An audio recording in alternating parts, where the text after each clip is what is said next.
నమస్తే అండి, welcome to my channel. ఈ వీడియోలో కార్తీక మాసంలో చేసుకునే కార్తీక దామోదరుడు పూజ ఎక్కడ చేసుకోవాలి, ఎలా చేసుకోవాలి, ఈ పూజ చేసుకోవడానికి ఏదైనా ఆచారం ఉండాలా, కొత్తగా చేసుకోవచ్చా లేదా, అలాగే కార్తీక మాసం నెల రోజులు కుదరని వాళ్ళు ఎప్పుడెప్పుడు చేసుకోవాలి అనే విషయాలన్నీ కూడా చాలా డీటెయిల్డ్గా చెప్తానండి. వీడియోని ఎక్కడ కూడా స్కిప్ చేయకుండా చూడటానికి అయితే ట్రై చేయండి. ముందుగా అయితే ఈ పూజని చెరువు దగ్గర కానీ, నది దగ్గర కానీ, ఏదైనా కొలను దగ్గర కానీ చేసుకుంటారండి.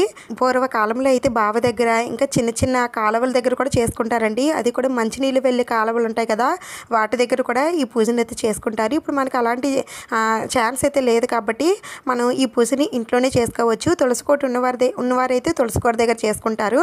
లేదంటే మన ఇంటి బయట కుళాయిలు అవి ఉంటాయి కదండి, అంటే మోటార్ ఉంటుంది కదా, ఆ మోటార్ దగ్గర కూడా చేసుకుంటారు. లేదంటే ఇంట్లో కానీ, లేదంటే బయట కానీ బోరింగ్లు అవి ఉంటాయి కదండి, ఆ బోరింగుల దగ్గర కూడా ఇంతకుముందు చేసుకునేవారు. కొంతమంది ఇళ్లలో బోరింగులు ఉంటాయండి, ఆ బోరింగుల దగ్గర కూడా ఈ పూజను అయితే చేసుకుంటారండి. ఒకవేళ మీ ఇంట్లో ఉసిరి చెట్టు ఉన్నట్లయితే ఉసిరి చెట్టు దగ్గర కూడా ఈ పూజను అయితే చేసుకోవచ్చు. ఇవేమి కూడా మాకు అవకాశం లేదండి, మాకు అసలు కుదరదు అని అనుకునేవారైతే ఇంట్లోనే మీరు బయట అంటే బాల్కనీలో కానీ, లేదంటే మీ ద్వారబంధం పక్కన ప్లేస్ ఉంటే పక్కన ప్లేస్ చూసుకొని అక్కడైనా సరే చేసుకోవచ్చు. మాకు అసలు బయటే ప్లేస్ అసలే ఉండదండి అని అనుకుంటే మీ పూజా మందిరంలో కూడా చేసుకోవచ్చు. ఇక్కడ నేను చెప్పిన ప్రదేశాల్లో ఎక్కడైనా సరే చేసుకోవచ్చు అండి. ఒకవేళ ఇవేమి మాకు కుదరవు అని అనుకుంటే మీరు దేవాలయాల్లో గుడికి వెళ్తాం కదండి, శివాలయం కానీ, లేదంటే విష్ణుమూర్తి గుడికి అయితే వెళ్తాం కదా కార్తీక మాసంలో, మీరు ఆ గుడి దగ్గర కూడా మీరు ఈ పూజను అయితే చేసుకోవచ్చు. మీరు ఇంటి దగ్గర చేసుకున్నా, లేదంటే గుడి దగ్గర చేసుకున్నా సేమ్ ఇదే పద్ధతిలో చేసుకోవాలండి.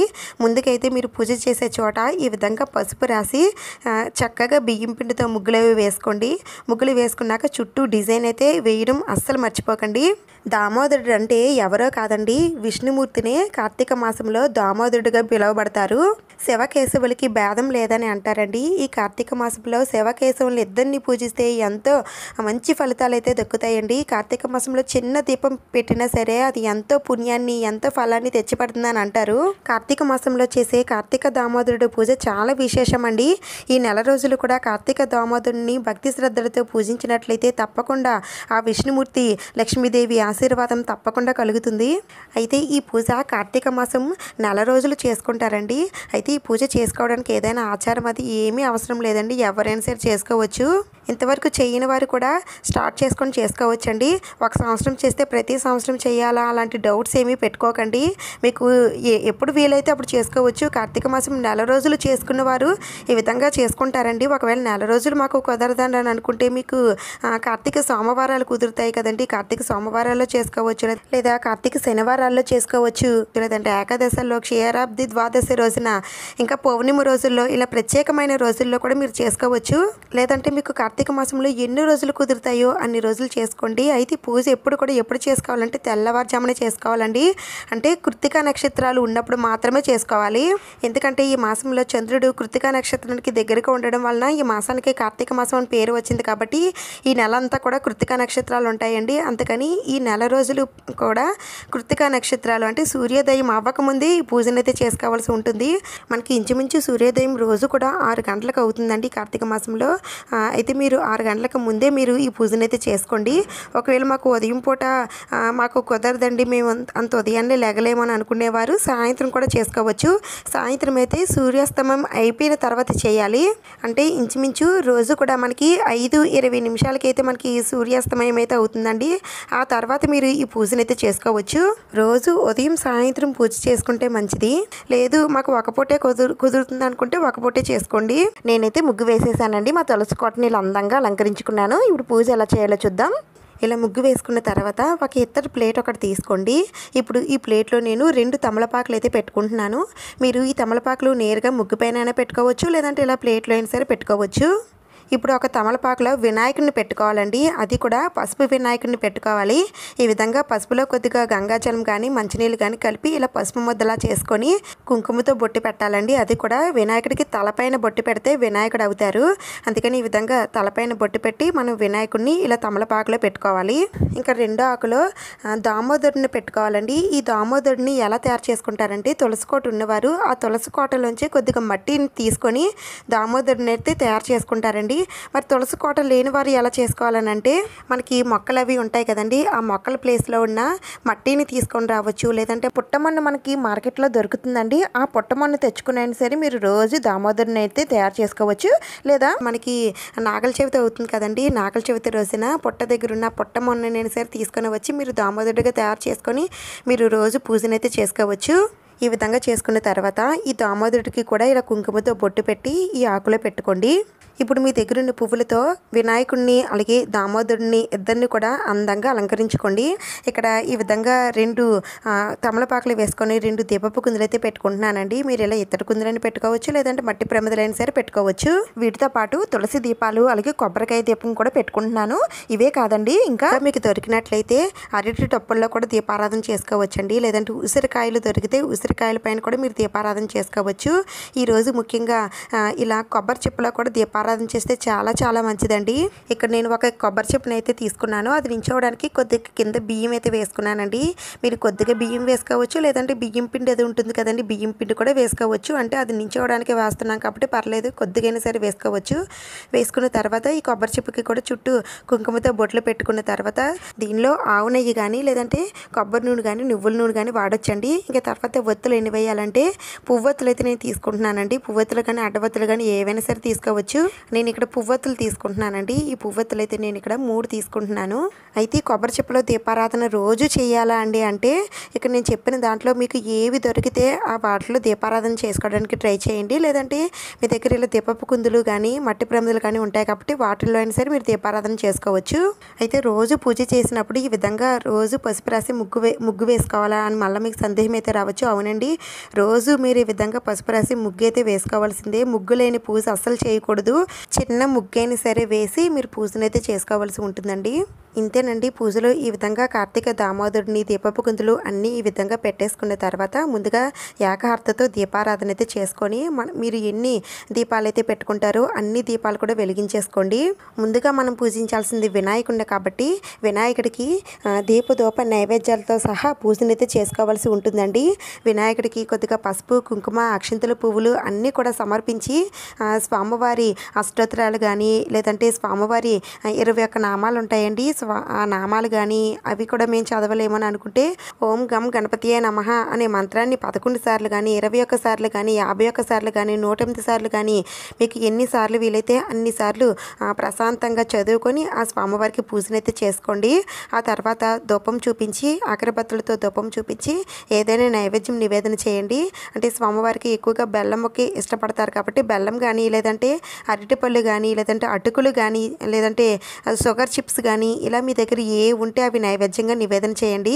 ఆ తర్వాత ధూపం చూపించి నీరాజనం సమర్పించి స్వామివారి దగ్గర కొద్దిగా అక్షింతలు వేసి స్వామివారికి దండం పెట్టుకోండి. స్వామి, కార్తీక మాసం దామోదరుడు పూజనైతే నేను స్టార్ట్ చేశాను. ఈ నెల రోజులు ఎలాంటి ఆటంకాలు లేకుండా చూడు తండ్రి అని ముందుగా ఆ వినాయకుడికి విన్నవించుకోండి. ఆ తర్వాత కార్తీక దామోదరుడికి పూజనైతే స్టార్ట్ చేయాలి. దామోదరుడి దగ్గర కూడా కొద్దిగా పసుపు కుంకుమ అక్షింతలు పువ్వులు వేస్తూ స్వామివారి అష్టోత్తరాలన్నీ కూడా చదువుకోండి. ముఖ్యంగా స్వామివారి అష్టకం చదివితే చాలా చాలా మంచిదండి. అయితే ఇవేమీ మా దగ్గర లేవని అనుకునేవారు ఇలా గూగుల్ చేస్తే మనకి వస్తాయండి. వాటిని చూసుకుంటూ మీరు చదువుకోవచ్చు. లేదంటే ఓం దామోదరాయ నమః అనే మంత్రాన్ని అయినా సరే మీరు 108 సార్లు చదువుకుంటూ పూజనైతే చేసుకోవచ్చు. ఈ విధంగా పూజ చేసుకున్న తర్వాత స్వామివారికి అలాగే తులసమ్మవారికి కూడా అగరబత్తులతో ధూపం చూపించి నైవేద్యం నివేదన చేయాలండి. ఇక్కడ అమ్మవారికి నేను అరటి పళ్ళుని నైవేద్యంగా నివేదన చేస్తున్నాను. అలాగే స్వామివారికి అయితే నేను చెలిమిడి వడపప్పునైతే నైవేద్యంగా నివేదన చేస్తున్నాను. ఇవే కాదండి, మీరు ఇంట్లో ఏవైనా ప్రసాదాలు వండితే అవైనా పెట్టొచ్చండి. లేదంటే పళ్ళు పెట్టచ్చు, లేదంటే స్వామివారికి డ్రై ఫ్రూట్స్ పెట్టచ్చు, ఖర్జూరాలు పెట్టచ్చు. ఇలా ఏవైనా సరే నైవేద్యం నివేదన చేసిన తర్వాత స్వామివారికి ధూపం వేయండి. ఆ తర్వాత దామోదరుడికి నీరాజనం సమర్పించి కొద్దిగా అక్షింతలు పువ్వులు స్వామివారి దగ్గర వేసి ఆ స్వామివారికి దండం పెట్టుకోండి. దామోదరుడా, నేను కార్తీక మాసంలో మీ పూజనైతే పూజని అయితే నేను స్టార్ట్ చేశాను. మధ్యలో ఎలాంటి ఆటంకాలు అవి లేకుండా నా పూజని సంపూర్ణం చెయ్యు, పూజ నుంచి వచ్చే ఫలితం కూడా నాకు నా కుటుంబ సభ్యులకి దక్కేటట్టు చెయ్యు, అలాగే మేము ఎప్పుడు కూడా సంతోషంగా ఆరోగ్యవంతంగా అష్టైశ్వర్యాలతో ఉండేటట్టు చెయ్యి తండ్రి అని ఆ దామోదరుడికి దండం పెట్టుకోండి. ఆ తర్వాత దీపాలు వెలిగినంతసేపు కూడా ఇలా కార్తీక పురాణం బుక్ చదువుకుంటే చాలా చాలా మంచిదండి. దీంట్లో మొత్తం కార్తీక మాసం నెల రోజులకి సంబంధించి అధ్యాయాలు ఉంటాయండి. ఏ రోజు అధ్యాయం ఆ రోజు చదువుకుంటే చాలా మంచిది. మా దగ్గర బుక్ అది లేదండి అని అనుకునేవారు ఆ శివకేశవుల్ని తలుచుకుంటూ ఆ దీపాల వైపు కొంచెంసేపు చూస్తూ ఆ స్వామివారిని మనసులో ధ్యానించుకుంటూ ఉండండి. మనం కొలను దగ్గర కానీ చెరువు దగ్గర కానీ పూజ చేస్తే ఎలాంటి ఫలితం వస్తుందో మనం ఇంటి దగ్గర ఈ విధంగా చేస్తే అలాంటి ఫలితమే వస్తుందండి. ఈ విధంగా రోజు చెయ్యాలనంటే రోజు చేసినా పర్వాలేదండి. లేదంటే కార్తీక మాసంలో విశేషమైన రోజులు ఉంటాయి కదండి. కార్తీక సోమవారాలు కానీ, క్షీరాబ్ది ద్వాదశి రోజున కానీ, కార్తీక పౌర్ణమి రోజున కానీ, ఏకాదశుల్లో కానీ ఈ సందర్భాల్లో మీరు చేసినా సరిపోతుంది. లేదంటే రోజు కార్తీక దామోదరుడికి పూజ చేసుకున్నా సరే సరిపోతుంది. లేదంటే గుడిలో అయినా సరే మీరు కార్తీక దామోదరుడికి పూజనైతే చేసుకోవచ్చండి. ఈ విధంగా మీకు ఎక్కడ కుదిరితే అక్కడ కార్తీక దామోదరుడికి పూజనైతే చేసుకోండి. కార్తీక మాసంలో ఎన్ని రోజులు కుదిరితే అన్ని రోజులు చేసుకోండి. మధ్యలో మనకి ఆటంకాలు అవి వస్తాయి కాబట్టి ఆ ఆటంకాలు వదిలేసి మిగిలిన రోజుల్లో చేసుకోవచ్చు. ఈ విధంగా కార్తీక మాసంలో దామోదరుడికి సింపుల్గా పూజనైతే చేసుకోవచ్చండి. అయితే ఈ పూజ అయిన తర్వాత కార్తీక దామోదరుడిని వినాయకుడిని ఏం చేయాలంటే ఈ దీపాలన్నీ కొండెక్కిన తర్వాత వినాయకుడిని 3 సార్లు యథాస్థానంలో ఉంచుతున్నాను తండ్రి అని 3 సార్లు పైకి కిందకి కదిపేయండి. అలాగే కార్తీక దామోదరుని కూడా యథాస్థానంలో ఉంచుతున్నాను తండ్రి అని చెప్పుకొని స్వామివారిని కూడా కదిపేసిన తర్వాత వినాయకుడిని దామోదరుని కూడా మనం ఇక్కడ దీపాలు వదిలిపెట్టాం కదండి ఆ వాటర్లో నిమజ్జనం చేసేయండి. ఆ దేవుళ్ళు కరిగిన తర్వాత వాటర్ని తీసుకొని వెళ్ళి ఏదైనా మొక్కల మొదట్లో వేసేయండి. ఇంకా ఈ పువ్వులు అవి మీరు జడలో పెట్టుకోవచ్చు, లేదంటే ద్వారబంధం దగ్గర పెట్టేయండి. అలాగే ప్రసాదాలు మీరు తినొచ్చు. ఇంకా ఇక్కడ వేసిన ముగ్గంతా కూడా ఒక క్లాత్తో కానీ చేత్తో కానీ తుడిచి మొక్కల మొదట్లో వేసేయండి. అయితే కార్తీక మాసంలో ఎలాగో నాన్ వెజ్ తినరు కాబట్టి రోజు పూజ చేసుకున్నా పర్వాలేదండి. నాన్ వెజ్ తినే రోజు మాత్రం ఉదయాన్నే పూజ చేసుకోండి. మధ్యాహ్నం నాన్ వెజ్ తింటే మాత్రం సాయంత్రం పూజ చేసుకోకూడదు. అయితే ఉపవాసం ఏమైనా ఉండాలని అంటే కార్తీక మాసంలో రోజు నెల రోజులు ఉపవాసం ఉంటే చాలా చాలా మంచిదండి. ఉదయం నుంచి సాయంత్రం వరకు ఉపవాసం ఉండి రాత్రిగా భోజనం అయితే చేస్తారు. కొంతమంది ప్రత్యేకమైన రోజుల్లో చేస్తారండి. అంటే కార్తీక సోమవారం పౌర్ణమి వేళల్లో ఉపవాసం అయితే ఉంటారు. ఒకవేళ మేము ఉపవాసం ఉండలేమో అని అనుకునేవారు కూడా మీరు ఈ పూజనైతే చేసుకోవచ్చండి. ఒకవేళ మాకు మొదటి రోజు మిస్ అయిందండి మిగిలిన రోజుల్లో చేసుకోకూడదా అంటే చేసుకోవచ్చండి. అయితే మనం ముందుగా ఎక్కడ పూజ చేయాలనంటే ముందుగా ఇంట్లో దీపారాధన చేసుకోవాలండి. ఇంట్లో దీపం పెట్టుకున్న తర్వాత గడప దగ్గర దీపాలు అయితే పెట్టుకోండి. ఆ తర్వాత తులసికోట ఉన్నవాళ్ళు తులసికోట దగ్గర ఈ కార్తీక దామోదరుని పూజించండి. ఇంకా వినాయకుడిని తులసికోట దగ్గర పెట్టొచ్చా లేదని కొంతమందికి సందేహం అయితే రావచ్చు. అయితే వినాయకుడిని తులసి కోటలో పెట్టకూడదండి, కానీ తులసి ముందర పెట్టి పూజనైతే చేసుకోవచ్చు. పూజ అంతా అయిన తర్వాత ఈ వినాయకుడిని తులసి కోటలో పెట్టడం లేదంటే వినాయకుడిని కరిగించిన నీటిని తులసి కోటకి వేయడం మాత్రం చేయకూడదండి. అదే దామోదరుడిని అయితే మీరు తులసి కోటలో పెట్టేసి నీళ్లు వేసేస్తే దామోదరుడు కరిగిపోతాడు. ఈ విధంగా కార్తీక మాసంలో కార్తీక దామోదరుని పూజించినట్లయితే శివకేశవుల ఆశీర్వాదం మనకి లభిస్తుంది, పుణ్యం లభిస్తుంది, అష్టైశ్వర్యాలు చేకూరుతాయి. ఈ విధంగా కార్తీక దామోదరుని పూజించండి.